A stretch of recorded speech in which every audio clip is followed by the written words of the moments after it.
پرانے وقتوں کی بات ہے۔ کسی ملک پر ایک بادشاہ حکومت کرتا تھا جو بہت رحم دل تھا۔ اپنی دولت غریبوں میں تقسیم کرتا رہتا تھا۔ لوگ بادشاہ کی رحم دلی کا ناجائز فائدہ اٹھا رہے تھے۔ بادشاہ کا وزیر محبت دل ہی دل میں اس کی سخاوت سے کرتا رہتا تھا، لیکن بے بس تھا، کچھ نہیں کہہ سکتا تھا، خاموش رہنے میں اپنی عافیت سمجھتا تھا۔ آخر کب تک وزیر محبت تماشا دیکھتا؟ ایک دن جب اس نے بادشاہ کو خوش خرم دیکھا تو وزیر نے سوچا کیوں نہ بادشاہ سلامت سے بات کی جائے۔ وہ ہمت کر کے بولا، حضور والا، بہت دنوں سے آپ سے کچھ ضروری باتیں کرنا چاہتا ہوں۔ آپ کے پاس آج وقت تھا، لہٰذا اس لیے حاضر ہوا ہوں۔ کہو کیا بات ہے؟ بادشاہ نے مسکرا کر پوچھا۔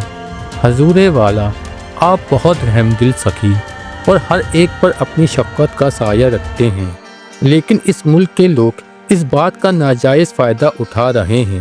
بادشاہ نے حیرت سے بولا، وہ کیسے؟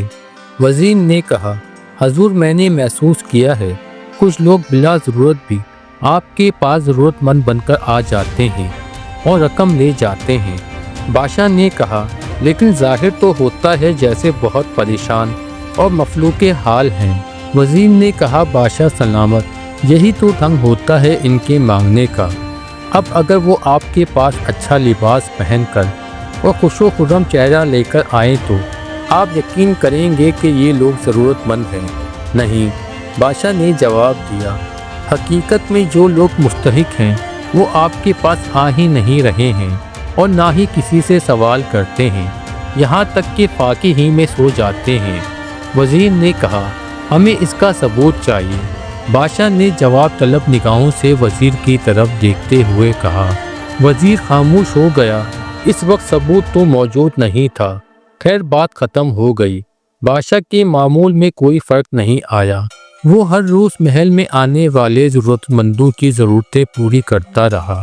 بادشاہ کی رعایا میں ایک جولاہا اور اس کی بیوی بھی رہتے تھے، جو کبھی کبھار دربار میں حاضری دیتے اور غریبی کا ڈھونگ رچا کر بادشاہ سے کچھ نہ کچھ ضرور لے جاتے، لیکن ظاہری حالت ان کی ویسی ہی رہتی، وہی میلے کچیلے کپڑے اور سارا دن پھرتے رہتے۔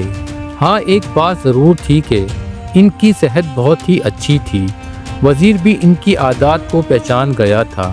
یہ دونوں میاں بیوی بہت لالچی ہیں، ضرورت مند نہیں۔ وزیر کو ایک ترکیب آئی کہ ان لوگوں کو آزمانے کی، تو وزیر نے بادشاہ سے اجازت چاہی کہ کچھ بتانے کی۔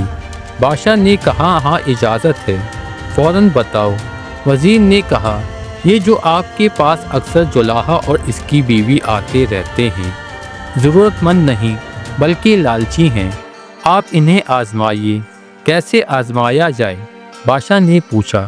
وزیر نے بڑے اعتماد سے کہا کہ آپ 3 دیگیں روپے پیسے سے بھر کر انہیں دے دیجیے، 2 دیگیں تو پوری بھر دیجیے اور 1 دیگ آدھی رہنے دیجیے۔ حضور، آپ دیکھیں گے کہ ان کی حالت پھر بھی یہی رہے گی۔ بادشاہ کو تعجب بھی ہوا اور مشورہ بھی پسند آیا۔ کہنے لگا، اچھا ٹھیک ہے، جیسے تمہارا دل چاہے کرو۔ وزیر محبت نے شاہی خزانے کی خزانچی کو حکم دے دیا۔ دیگیں تیار ہو گئیں۔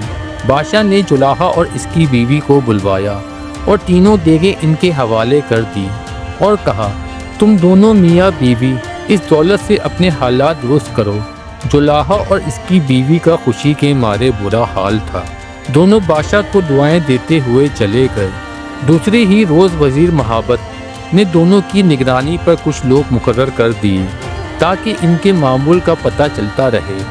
جولاہا اور اس کی بیوی خوشی خوشی گھر پہنچ گئے اور دیگیں چھپا کر ایک کوٹری میں رکھ دی اور آپس میں مشورہ کرنے لگے۔ بیوی بولی، کیوں نہ اس آدھی دیگ کو بھی کسی نہ کسی طرح بھر لیا جائے۔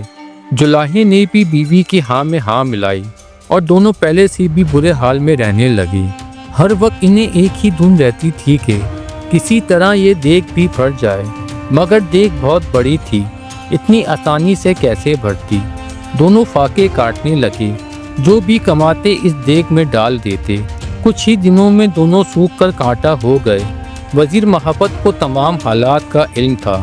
ایک روز اس نے بادشاہ سے کہا، جہاں پناہ آپ جلاحہ اور اس کی بیوی کو بلوائیں اور ان کی حالت دیکھیں، پہلے سے بھی بدتر ہے۔ دونوں کو شاہی دربار میں بلایا گیا۔ بادشاہ نے جو ان کی حالت دیکھی تو پہلے سے بھی کہیں زیادہ خراب ہے، تو پوچھا اب تمہیں کیا غم ہے؟ وہ دونوں خاموش رہے۔ تو وزیر نے کہا عالم پناہ، ان کی طلمہ اور لالچ نے ان کو اس حال میں پہنچا دیا ہے۔ بادشاہ کو بہت دکھ ہوا، کہنے لگا یہ لوگ واقعی ضرورت مند نہیں ہیں، صرف لالچی ہیں۔ بادشاہ نے جلاحہ اور اس کی بیوی سے تینوں دیکھیں واپس لے لیں اور کہا اس دولت نے تمہیں اور زیادہ پریشان کر دیا ہے، یہاں تک کہ تمہاری صحت بھی جاتی رہی۔ تم اس قابل نہیں ہو کہ تمہارے ساتھ کوئی بھلائی کی جائے۔ جلاحہ اور اس کی بیوی کا صدمے سے برا حال ہو گیا اور دونوں بری طرح رونے اور معافی مانگنے لگے۔ بادشاہ کا حکم تھا، کچھ بھی کہہ بھی نہ سکتے تھے۔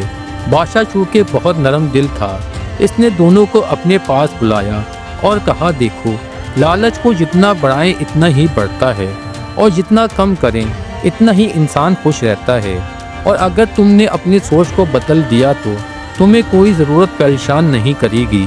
انسان کو چاہیے کہ اپنی ہاتھ سے کمائی دولت پر ہی فخر کرے اور خوش رہے۔ اس کے بعد وزیر نے بادشاہ سے کہا حضور، اب میں آپ کو وہ لوگ بھی دکھاؤں گا جو واقعی ضرورت مند ہیں لیکن کسی کے آگے ہاتھ نہیں پھیلاتے۔ ضرور دکھاؤ، بادشاہ نے بڑے اشتیاق سے کہا، لیکن حضور اس کے لیے آپ کو حلیہ بدلنا پڑے گا۔ سچائی جاننے کے لیے حلیہ تو کیا، اگر مجھے خود کو بھی بدلنا پڑے تو میں تیار ہوں۔ بادشاہ بڑی شان و فخر سے بولا۔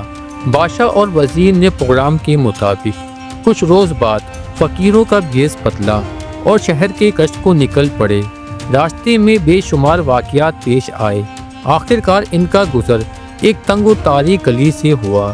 ایک بوسیدہ سے مکان پر دونوں رک گئے اور صدا لگائی کہ کوئی ہے جو ہماری مدد کرے، ہم لوگ مسافر ہیں اور بہت دور سے چل کر آ رہے ہیں اور بے سر و سامان ہیں۔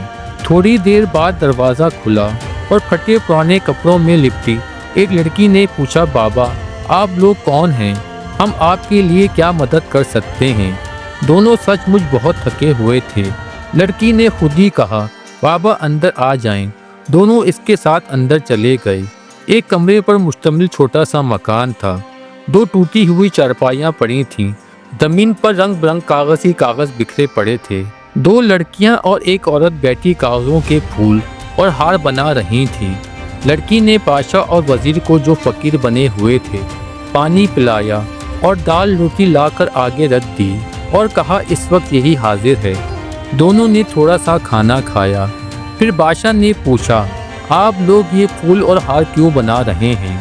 عورت نے جواب دیا بھائی صاحب یہ ہماری روزی ہے، میرے شوہر کا انتقال ہو چکا ہے، 3 بیٹیاں ہیں اور ہم مل کر تمام دن یہ پھول اور ہار بناتی ہیں، ان سے جو آمدنی ہوتی ہے اسی سے گزارا کرتے ہیں۔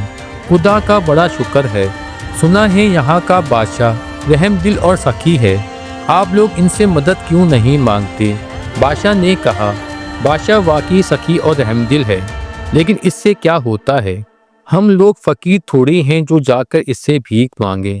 جوان بچیاں ہیں، ان کی شادی بیاہ بھی کرنا ہے، گھر کی بات ہے، اگر ایک مرتبہ باہر نکل جائے تو پھر عزت واپس نہیں آتی۔ بے شک ہم روکی سوکھی کھاتے ہیں، ہم نے آج تک کسی کے آگے ہاتھ نہیں پھیلایا، باری تعالیٰ کا شکر ہے، عزت بنی ہوئی ہے۔ عورت نے جواب دیا۔ بادشاہ بڑے غور سے عورت کی باتیں سنتا رہا، پھر بولا لیکن اگر تم بادشاہ سے جا کر خاموشی سے مدد مانگو تو مجھے یقین ہے کہ وہ تمہاری مدد کرے گا اور کسی سے بھی ذکر بھی نہیں کرے گا۔ عورت نے کہا بزرگوار ہماری عزت گوارا نہیں کرتی، ہم کس لیے جائیں اور کیوں کر جائیں؟ جب اللہ تعالیٰ نے ہمیں ہاتھ پاؤں اور آنکھیں عطا کی ہیں تو کیوں بادشاہ سے مدد کے لیے کہیں؟ اللہ تعالیٰ اگر بادشاہ کو بادشاہت دے سکتا ہے تو ہمیں بھی رزق دے سکتا ہے، اس میں ہماری ضرور بہتری ہوگی۔ ہمارے دلوں میں خدا ہی تو بستا ہے اور ہم خدا کو ایک بادشاہ کے سامنے کیوں شرمندہ کریں؟ بادشاہ لاجواب ہو گیا، عورت کی باتوں نے اسے پانی پانی کر دیا۔ آج بادشاہ ان غریب لوگوں کے سامنے کتنا بے بس تھا۔ بادشاہ اب وہاں رکا نہیں